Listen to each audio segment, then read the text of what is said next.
Y en las 2 primeras semanas de haberse instalado la Asamblea Nacional, ya se presentaron 3 solicitudes de juicio político en contra del exministro del Interior, Juan Zapata, por la inseguridad que vive el país, por esta crisis de inseguridad. Lo mismo en contra del exministro de Energía, Santos Alvite, por la crisis energética.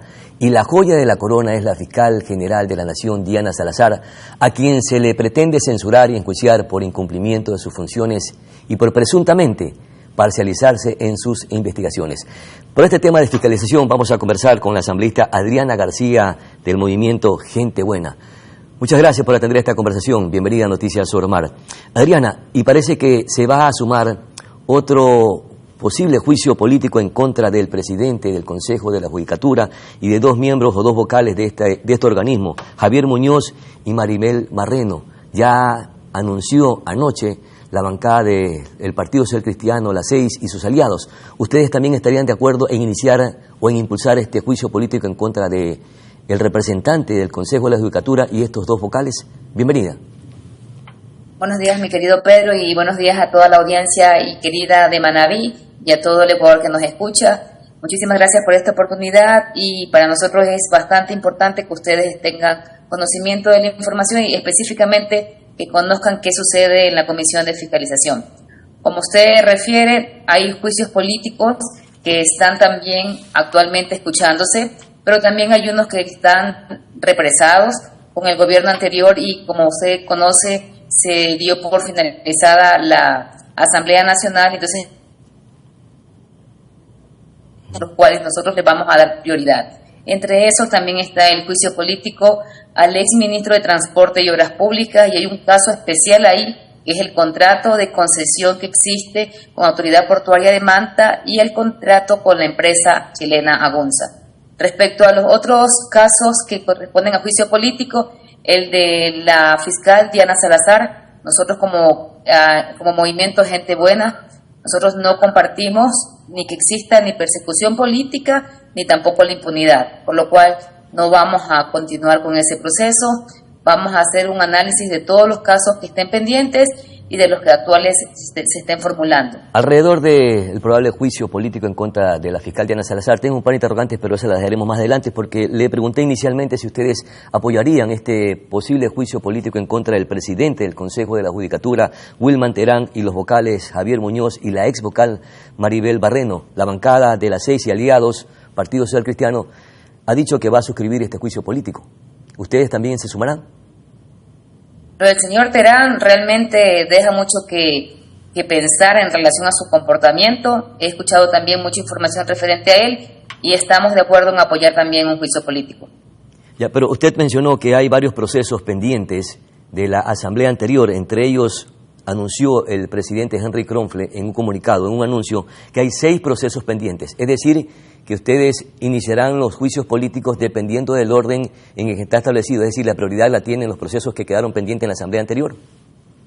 Vamos a dar a primero prioridad, y hemos pedido información de igual manera que existe ya en la Comisión de Fiscalización, que fue la anterior administración, para que todo esto sea transparentado y acorde a la importancia y lo relevante podamos ir un poco generando esa agilidad en el proceso.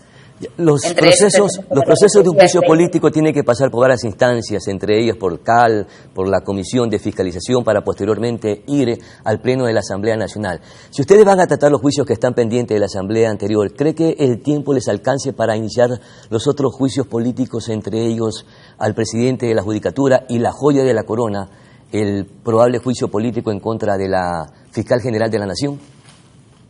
Todos los asambleístas pueden colocar sus solicitudes de requerir juicio político, pero eso no significa que todos van a ser atendidos a la forma que ellos requieran.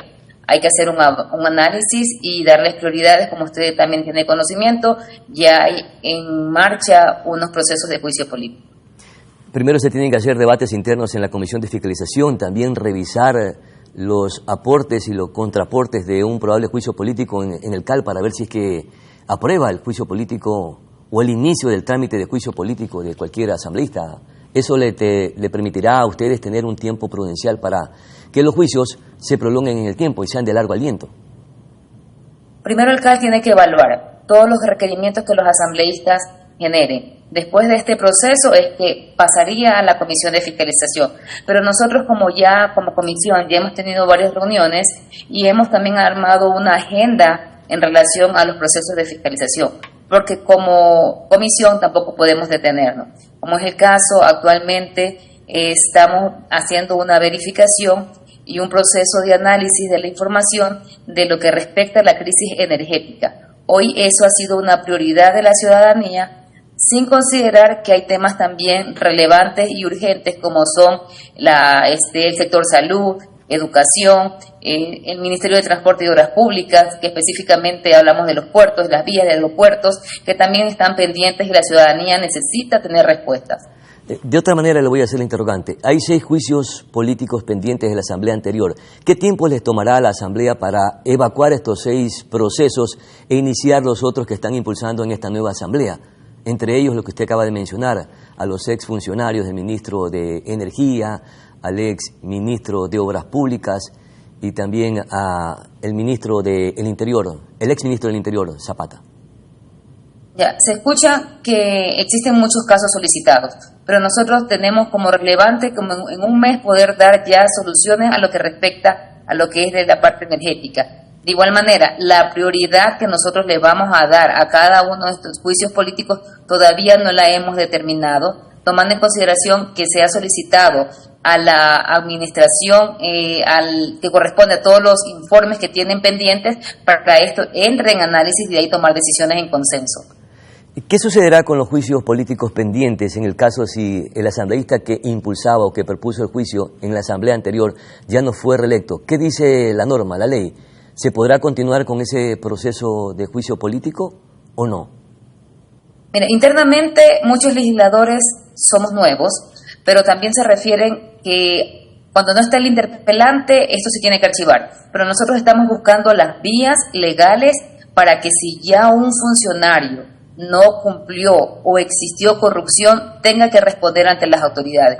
Específicamente nosotros estamos haciendo una validación porque así como en su momento se refirieron que ya no están estos asambleístas que en su momento llevaron juicios políticos y quieren archivar esos casos, nosotros no lo vamos a permitir porque la ciudadanía necesita que se responda por esas acciones, hayan sido de corrupción o también por negligencia. ¿Y cree que encontrarán el argumento legal para retomar los juicios, aunque ya el proponente o el que impulsaba ese juicio político ya no esté como asambleísta o no tenga un curul en la Asamblea Nacional? Vamos a buscar toda la parte legal porque la institucionalidad no puede perderse porque un funcionario no se encuentre ya presente para que pueda continuar con estos procesos de juicios políticos. Consideremos el día, en este momento, estamos nosotros analizando todo lo que respecta a la parte energética, pero si ya no existiera la persona a cargo, como estamos hablando que están haciendo cambios de funcionarios y todo esto, ellos tienen que responder. Es más, nosotros estamos invitando a que vayan a comparecer en audiencias y que ellos expliquen sus razones, sus verdades, para no hacer un juicio de valor. O sea, simplificarían el juicio político entonces, a través de estas comparecencias de los exfuncionarios. Vamos a escuchar a todos y vamos nosotros a tomar el mismo criterio, con la base legal. En cuanto al juicio político que pretende impulsar la Revolución Ciudadana o la bancada de la Revolución Ciudadana, ¿ustedes estarían de acuerdo en llevar a la Asamblea Nacional este juicio político a la Fiscal General de la Nación? ¿Hay las causales suficientes, los argumentos suficientes para llevarla a esta instancia? Actualmente se refieren de 12 casos que ellos están argumentando. La bancada de la Revolución Ciudadana, con el apoyo de sus 51 legisladores, han hecho este proceso de juicio político a la fiscal. No existe la parte que argumente que es legal, pero de igual manera ya existe un pronunciamiento por parte de la fiscal en el cual ella también se pronuncia y está dispuesta a que, a pesar de todos estos casos que no son legales, ella va también a sustentar con argumentos y poder dar la transparencia de este caso. Para nosotros... Es decir, que la fiscal va a comparecer a la Asamblea Nacional antes de que se la llame posiblemente a ese juicio político. No, ella lo que está haciendo es pronunciarse mediante las redes oficiales de la Fiscalía y está también de esta manera indicando sus argumentos. Cuando sea necesario nosotros, si es que necesitamos que ella asista, lo hará. Pero sus argumentos deben de ser contrastados, asambleísta. Por ejemplo, ¿qué sostienen quienes intentan llevar a juicio político a la fiscal general de la Nación, que está parcializada y que solo investiga casos correístas? ¿Por qué no hace ese mismo trabajo o le pone ese mismo empeño a los procesos de otros gobiernos? Bueno, dentro de los temas que también le estaban refiriendo a la fiscal está el plagio de su tesis, lo cual ya la Universidad Central del Ecuador ya desmintió. Probablemente eso ya esté desvanecido. Ya está desvanecido. También existe los casos que se refieren, no ha podido presentar y no ha sido de manera imparcial. Todas estas informaciones están hablando del caso Soborno, León de Troya, el encuentro, claro. Pino Hidro. Entonces, hay algunos casos puntuales en el cual sabemos que están en proceso, que están en trámite, pero de igual manera tiene que sustentar, claro, en este caso, la fiscal en el momento que... Es que lo que dicen que le da más celeridad a otros casos y no a los que usted, por ejemplo, mencionaba, León de Troya, Narcogenerales, INA Paper, Pandora Paper, entre otros casos que son sonados y son importantes, y están rezagados y no hay ni siquiera una transparencia en los procesos. Si usted se da cuenta, cuando nosotros hablamos de persecución política es porque los casos juzgados específicamente han sido del correísmo. Hoy que nosotros estamos, y lo llevo un poco al tema de la crisis energética, no solamente es fiscalizar 6 meses, y yo he sido muy enfática, porque en las reuniones de fiscalización hablan de 6 meses. No son 6 meses, es verificar desde que esas obras hidroeléctricas se realizaron, todos esos procesos que hicieron, la entrega de conformidad con el proveedor específicamente, si fueron conforme, todo ese proceso de mantenimiento que ha venido arrastrando en todos estos años y que si ha sido de manera adecuada o no. Y esto no aplica solo 6 meses. Esto es un proceso que tiene que ser analizado en los gobiernos anteriores, y yo específicamente he dicho, sin mirar nombres, sino específicamente los procesos que se han ejecutado, correcta o incorrectamente. Perfecto, muchísimas gracias. Y a propósito, ya para cerrar nada más, amigos televidentes, la UAFE denunció a través de Diario Expreso que en manos de la Fiscal General de la Nación reposan 1.280 informes de gente que probablemente esté involucrada en lavado de activos. Y no se dice absolutamente nada y lo está trabajando con absoluto hermetismo y no inicia los procesos que deben incorporarse de acuerdo a la norma en nuestro país. Muchísimas gracias, mi querida asambleísta Adriana García de Gente Buena. Vamos a nuestra pausa publicitaria y regresamos con muchísima más información aquí en Noticias Ormal.